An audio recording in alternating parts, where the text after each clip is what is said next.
Welcome to Pod Planet, a place where things happen that may sound unbelievable, strange, incredible.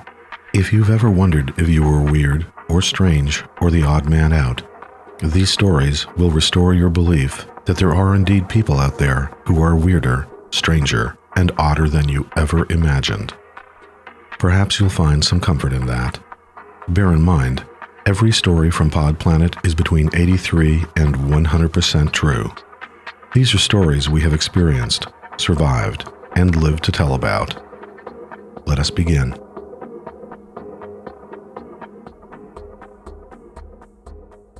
And now, Pod Planet presents Oak Valley.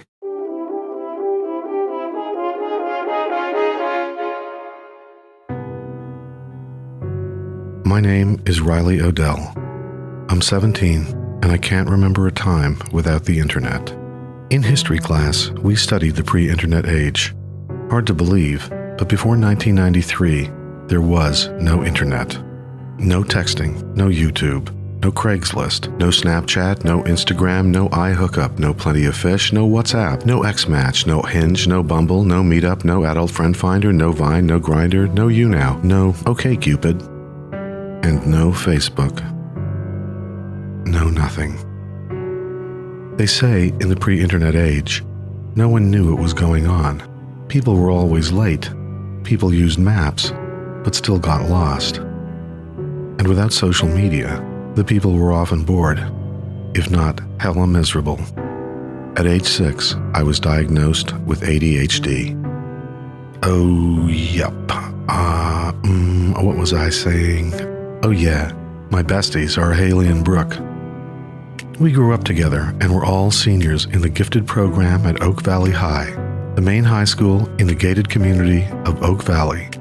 And yes, it is a Montessori school. 6 months ago, a new guy came to Oak Valley. His name is BJ. He's a jock, but he's smart. And BJ had mastered the art of appearing shallow and uncomplicated, when in fact, he was deep, shrewd, nuanced, next level, intuitive, crafty, and bordering on Machiavellian. So of course, he fell in with our group.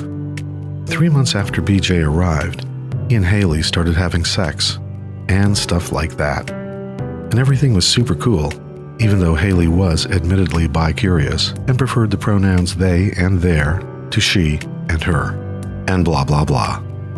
So I was home listening to my favorite story-based podcast and looking for some open-source, easy-to-use video editing software when I got a text from Brooke. The text said, "Haley is trending." Haley trends a lot because she's so pretty and so interesting. She's what Brooke calls a real character, quirky, fun. So I clicked on the link and went to Haley's channel, and there she was in her bedroom, surrounded by pictures of Nick Jonas, Grace Helbig, Tyler Oakley, and Casper Lee. Haley's as cute as any of them. Really. So I hit play and watched Haley's latest vlog called The Breakup. Hey guys, so I was definitely not thinking that I'd ever be making a video about getting cheated on, but yesterday I found out this guy I've been seeing for about 3 months, 2 months exclusively, had another girlfriend on the side. So that was great to find out about. Like, the last thing I said to him was, "Oh, alright," after he said, "I don't know how long I've been seeing her." Such bullshit. It's like, I feel so disgusted that we slept in the same bed, and like, he didn't clean his sheets or anything. Ew. Whoa, Haley. So much hate. But it's their business, right? Wrong. You see, in my generation, it's all about engagement, sharing, and likes. So when something happens, even as trivial as ordering a grande iced sugar-free vanilla latte with soya milk at Starbucks, it gets a tweet, or an Instagram, or it tumbles on Tumblr. Which means likes, stars, and maybe even the newest emoji from the soon-to-be-released iPhone 9 could be yours. But all those benefits aside, who doesn't like gazing wistfully at an Instagram posting of a cup of coffee? And it's not just any coffee. but a coffee that has the outline of a heart on its surface, fashioned carefully from a thin layer of steamed milk, sitting on a sea of fair trade espresso. And the Instagram Mayfair filter makes it all look authentic. The new authenticity. But it's all about likes. In the meantime, I forgot what I was searching for when Brooke sent another text with a video link. This text said, BJ, Haley's ex-boyfriend, is trending. 401 views. Whoa, 401 views. Fuck. I clicked on the link. There was a video of the now single BJ stomping around in a park, talking to his camera on a selfie stick. Listen to this. What's going on, guys? Today I'm going to offer you a quick little vlog because hopefully your day is going better than mine is. Because as of about 20 minutes ago, this became one of the worst days of my life. If you guys don't know, my girlfriend and I, Haley, she's been on this channel before, you guys have seen her, and we decided to call it quits. And it's like an official quits. It's not like one of those things where you break up for a petty reason and get back together and break up and get back together. I hate people who do that. I will never do that. It's like done. Medium well T-bone steak done. And I don't see it coming back anytime in the immediate future. And I'm here to tell you guys that it goes away. Life does go on. Thank you guys so much for watching Spins the Web. Peace out, guys. Christ, BJ fails to mention he was cheating on Haley. Who does he think he is? Then I looked at the comments below. Who brings a selfie stick to a breakup, said one viewer. Who would break up with a guy who owns a Nissan GTR, said Care Bear. You are a special kind of stupid, said Antoine of the Valley. And my favorite, what do you record on? That was the only query BJ responded to. So for the record, BJ said, he shoots on a Galaxy Note 5. Then my fucking phone rang. Ugh.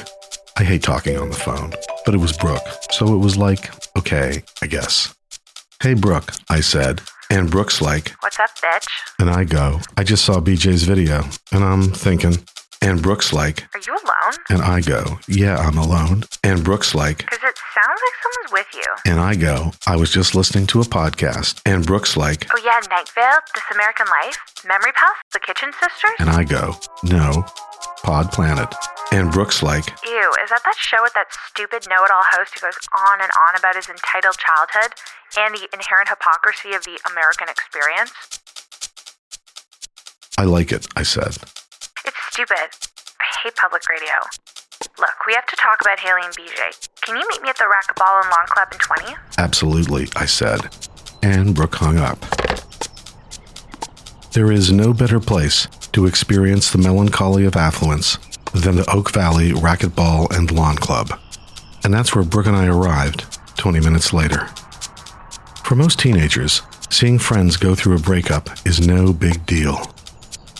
But most teenagers do not live in Oak Valley, a place so nice, so beautiful, so clean, so free of crime and fear.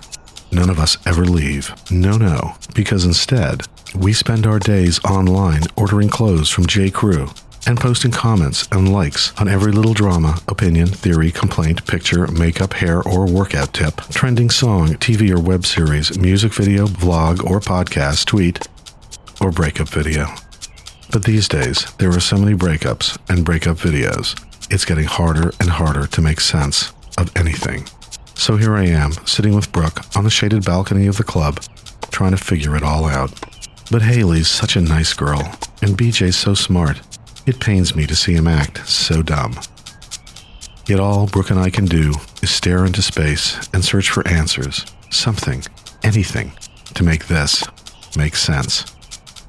Then Brooke said, you know, to break up on social media, you have to force yourself to care about not caring about someone you used to care about on social media. You're right, I said.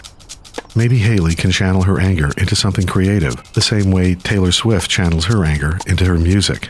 Exactly, said Brooke. Then we watched the tennis game in silence. And waited.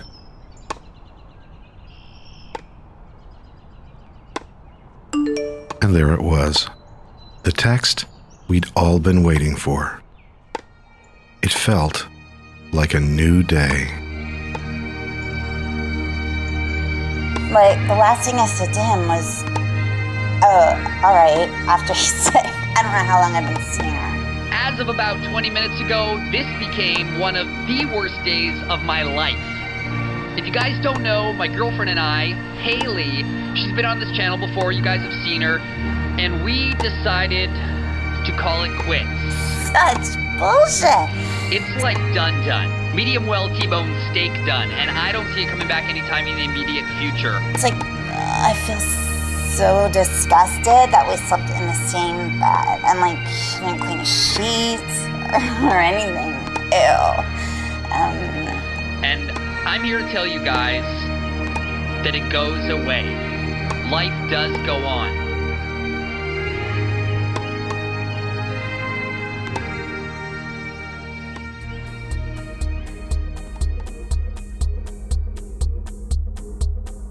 You have been listening to Pod Planet.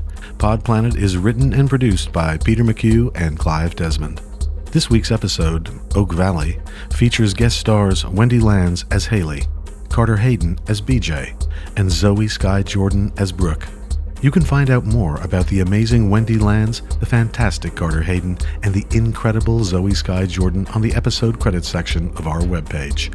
Go podplanet.org and look for the Oak Valley credits. Thanks, guys. Audio and digital support for Pod Planet comes from Oliver Wickham and Aidan Vickery, two of the best and brightest young minds in audio today. Theme music for Pod Planet Season 1 was composed and produced by Richard Suddy, aka Telegraphy, from Detroit. Look for Telegraphy's FMA link in the credits section of our webpage. Richard Suddy is an amazing artist, and you'll want to hear more Telegraphy. Every Pod Planet episode contains some fantastic original music. And this week's episode, Oak Valley, features a hypnotic score written by the extraordinary Sean Nimmons Patterson. Look for links to Sean Nimmons Patterson in the episode credits section on our webpage. Check out Sean. He's terrific. And if you haven't subscribed to Pod Planet yet, subscribe now. Go to our webpage, podplanet.org, Podplanet's one word, and click on subscribe, or hit follow on whatever podcatcher app you're using. You'll find Pod Planet on Stitcher, TuneIn Radio, SoundCloud, iTunes, YouTube, and many others.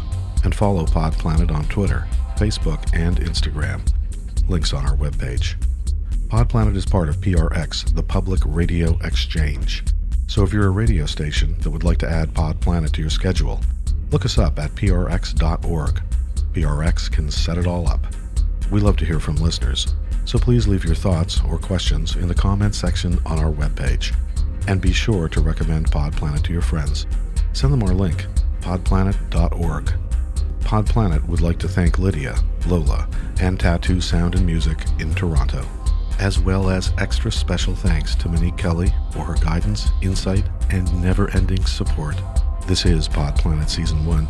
We'll be back in 2 weeks with a new and startling episode. Until then, on behalf of Peter McHugh and the whole Pod Planet team, thanks for listening. I'm Clive Desmond.